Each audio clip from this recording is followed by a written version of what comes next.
Yo, Ross McKinley, aesthetically trained.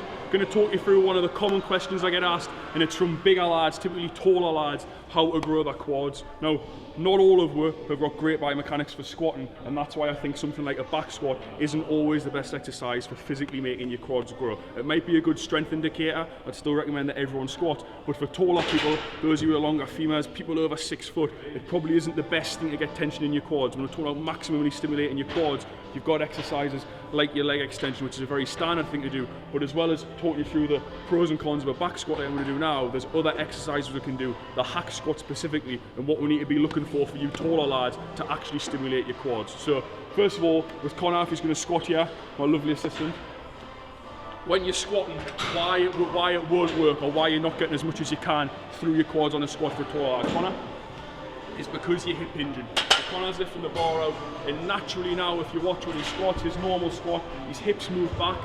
He's still high bar, but he's naturally moving his hips back. This means, and up mate, good. This means he's loading his lower back, his glutes and his hamstrings, but there's not as much tension on his quads. So go again, mate.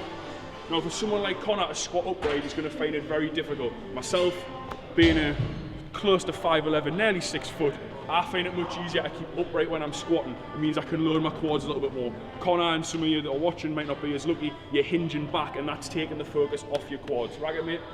So like I say, I would keep your back squat in. It's a strength indicator, it's a great exercise, but there's some other exercises I would use where you can actually really load your quads and you're not letting the focus go anywhere else. So things like front squats, I've got a great video on front squats and how to front squat with straps. That's going to keep it on your anterior chain as opposed to your posterior chain. So that's the first exercise I recommend. You've got leg extensions, which is a great way to fully shorten the quad muscle. So when I talk about the ranges of a muscle, working it through a stretch position, mid-range and fully shorten, the leg extension is going to allow you to fully shorten your quads effectively. But then other compound movements you can do, we've got the leg press and the hack squat. I'm going to give you some advice for the hack squat you can apply to the leg press as well.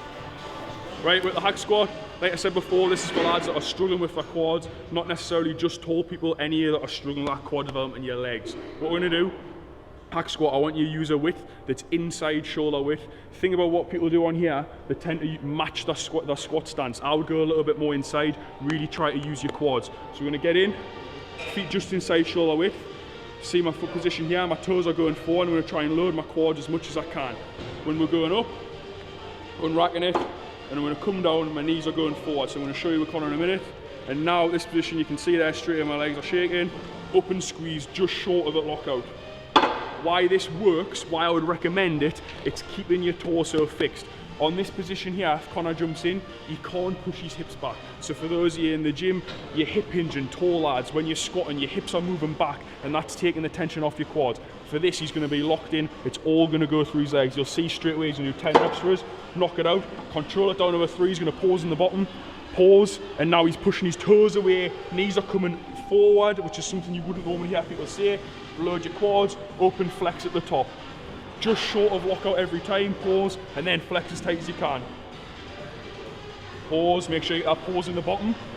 Think now, that foot position, it's inside shoulder width, like I said. He's pushing his knees forward. It's a safe position because he's using a hack squat. Awesome, mate. Control it down. Pause, quads, quads, quads. Breathe out. Make sure you use your breathing to help you contracting.